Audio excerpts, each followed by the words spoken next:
ये कहानी है हिरण्यकश्यप की, एक निर्दयी राजा जो अमर होना चाहता था। बहुत तप के बाद भगवान ब्रह्मा उससे खुश हुए, पर वो उसे अमृतत्व का वरदान देने से मुकर गए। हिरण्यकश्यप सिर्फ निर्दयी ही नहीं था, बुद्धिमान भी था। उसने अपनी बुद्धि लगा के ब्रह्मदेव से वरदान लिया, जो कि अमृतत्व से किसी अंश से कम नहीं था। उसे ना तो कोई इंसान मार सकता था, ना कोई जीव जंतु।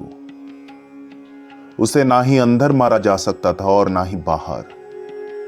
उसे ना ही दिन के उजाले में मारा जा सकता था, ना ही रात के अंधेरे में। ना ही कोई अस्त्र मार सकता था और ना ही कोई शस्त्र। उसे ना ही जमीन पे मारा जा सकता था और ना ही आसमान में या फिर पानी के अंदर भी। वरदान मिलते ही हिरण्यकश्यप अहंकार में डूब गया। उसे ऐसे लगने लगा कि वो भगवान है और उसे ही पूजा जाना चाहिए।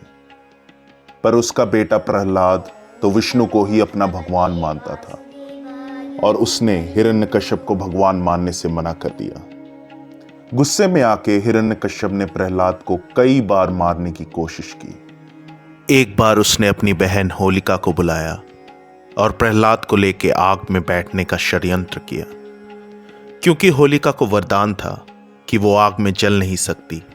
इसी कारण हिरण्यकश्यप को लगा कि प्रहलाद का यही अंत है। पर प्रहलाद विष्णु का नाम लेते लेते आग में बैठा और चमत्कार हुआ। प्रहलाद को एक आंच भी नहीं लगी और होलिका जल के खाक हो गई। और इसीलिए आज हम होली मनाते हैं, ये दर्शाने के लिए कि अच्छाई और बुराई में हमेशा अच्छाई ही जीतती है।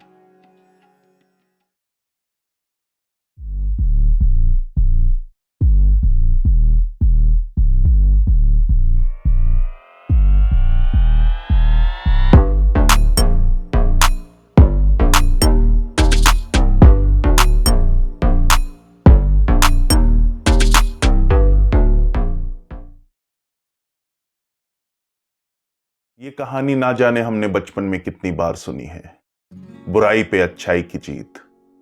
ये कहानी हमारे दिलों में घर कर गई है। ऐसा ही कुछ कृष्णा के पापा भी चाहते थे। होली के एक दिन पहले कृष्णा को ये कहानी सुना रहे थे, पर कृष्णा को ये पसंद नहीं था। उसे तो अपना नाम तक पसंद नहीं था। कितना ओल्ड स्कूल नेम है पापा, ऐसे कौन बोलता है कृष्णा, कृष बोला करो मुझे। अक्सर वो अपने पापा को यही बोलता था। कृष्णा को जब उसके पापा ने बैठ के स्टोरी सुनाई तो उसे बिल्कुल भी अच्छा नहीं लगा। ऑल इज स्मिथ पॉप्स, क्या बोल रहे हो, ये होता है वो होता है, कुछ नहीं होता ऐसा। कोई कैसे बच सकता है, आग के लपटों से कैसे कोई बच सकता है, क्योंकि वो विष्णु का नाम ले रहा था। उसके पापा को ये पसंद नहीं था, पर कृष्णा के सवालों का कृष्णा के पापा के पास कोई जवाब भी नहीं था। कृष्णा के पापा को ये सब पसंद नहीं आ रहा था, पर क्या करे। वो नादान समझ के उसे चुप करवाने की कोशिश कर रहे थे। अरे अच्छा ठीक है, मैं तुम्हें कृष्णा नहीं बुलाऊंगा, आज से मैं तुम्हें कृष बुलाऊंगा, पर होली के दिन तो नहीं लड़ते। अरे पॉप्स, होली कल है, आज नहीं है। और मैंने तुम्हें कितनी बार बोला था कि वो फेस्टिवल है, मुझे वहां जाना है। होली तो खुद ही फेस्टिवल है, कृष्णा के पापा ने बोला। पर कृष्णा किसी और ही फेस्टिवल के बारे में जानना चाहता था। अरे वो फेस्टिवल नहीं, एक और फेस्टिवल है जहां पे हम यंग लोग जाके सेलिब्रेट करते हैं होली। मैंने बोला था कि आप मुझे 5,000 रुपए दे दीजिए, मैं चला जाऊंगा, पर आपसे तो वो भी नहीं हुआ। आपके भगवान को बोलिए ना, वो 5,000 रुपए मुझे देगा। मैं ये लो क्लास लोगों के साथ होली सेलिब्रेट नहीं करना चाहता। कृष्णा हमेशा से ही शो ऑफ करना चाहता था। वो अपने हैसियत से आगे जाके कुछ करना चाहता था।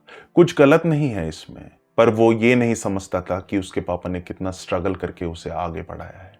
वो सिर्फ अपने बारे में ही सोचता था और वो अपने को ही आगे दिखाना चाहता था, चाहे वो पैसा हो या और कुछ, चाहे उसके पापा के पास वो पैसा हो या ना हो। और इसीलिए उसको वो होली के फेस्टिवल में जाना था। अगले दिन सुबह कृष्णा उठा और वो अपने लोकेलिटी में चला गया। कृष्णा को कुछ खास लगाव तो नहीं था अपने लोकेलिटी से, पर उसको एक ही लगाव था, वो थी राधिका।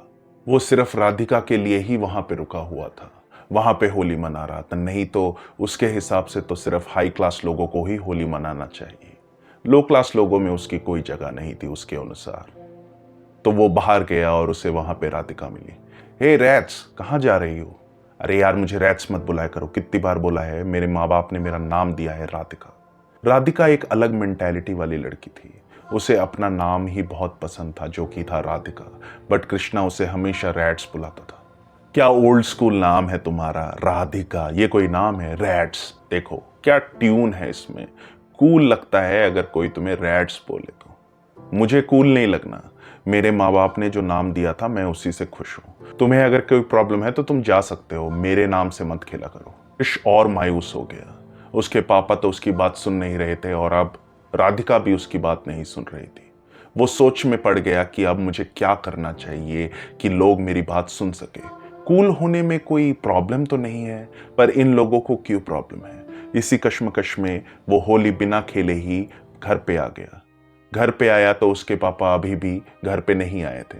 वो अपने दोस्त के घर गए थे होली खेलने के लिए। वो घर पे आया और दरवाजा जोर से बंद किया और अपने बेड पे जाके सो गया। उसे होश ही नहीं था कि कब उसे नींद आ गई और वो गहरी नींद में सो गया। अचानक उसे कुछ स्मेल सी आई, कुछ जल रहा था। उसने अपने मोबाइल में देखा तो रात के 11 बज रहे थे और उसका पूरा घर जल रहा था। आग लग चुकी थी उसमें, हाहाकार मचा हुआ था। वो अपने पापा को ढूंढने लगा। उसके पापा वहीं थे, उसको खींचने की कोशिश कर रहे थे, उसको उठाने की कोशिश कर रहे थे। उठ कृष्णा, उठ क्यों नहीं रहा है? चल, बाहर चलना है हमें, बहुत आग लगी हुई है यहाँ पे, हम लोग सरवाइव नहीं कर पाएंगे, चल। कृष्णा ने अपने चारों तरफ देखा। उसकी पूरी दुनिया चकनाचूर हो गई थी। उसका पूरा घर जल चुका था और अब उसके एस्केप करने का कोई साधन नहीं बचा था। तभी अचानक उसे लगा कि कोई आया उसके पास। वो एक पड़ोस के शायद अंकल थे। उन्होंने उन दोनों को खींचा और बाहर निकाला, जैसे तैसे बाहर निकाला उनको उस आग से। और कृष्णा और उसके पापा दोनों बच गए। नेक्स्ट बार जब कृष्णा को होश आया तो उसने देखा कि वो हॉस्पिटल में है। उसने अपने चारों तरफ देखा तो राधिका वहीं खड़ी थी, उसके पापा वहीं खड़े थे और मोहल्ले के और भी लोग वहीं खड़े थे, उसके कॉन्शियस होने का इंतजार कर रहे थे। और धीरे धीरे कृष्णा ने कॉन्शियसनेस रिगेन किया। वो जैसे ही उठा उसके पापा ने बोला, अरे कैसा है? हम तो डर ही गए थे कि शायद तू और ना उठे। डॉक्टर ने भी बोला कि अगले 2 घंटे बहुत क्रिटिकल है, बट अब तू उठ गया है, अब सब सही है। कृष्णा ने उसके पापा की तरफ देखा और बोला, पर वो अंकल कहाँ हैं? मुझे उनको थैंक यू बोलना है। उन्होंने ही हम दोनों की जान बचाई है। आपको याद है, हम लोग तो पूरी उम्मीद ही छोड़ चुके थे, तभी वो अंकल आए, हम दोनों को बाहर ले गए। आपको याद है, वो अंकल ने मेरा हाथ पकड़ा था, मुझे घसीटा था, आपको भी घसीटा था। तभी उसके पापा ने बोला, कृष्णा तू कैसी बहकी बहकी बात कर रहा है? वहां पे तो कोई अंकल नहीं थे, शायद तेरे दिमाग पे चोट आई थी, तू सो जा। नहीं, वो अंकल आए थे, वो अंकल मुझे लेके गए थे, वो अंकल मुझे बाहर खींचा था। और तभी सबने एकटक कृष्णा की तरफ देखा और बोला, कोई अंकल नहीं थे कृष्णा, तूने किसको देखा? अब कृष्णा को होश नहीं रहा था। अब कृष्णा समझ नहीं पा रहा था कि उसने देखा तो किसे देखा।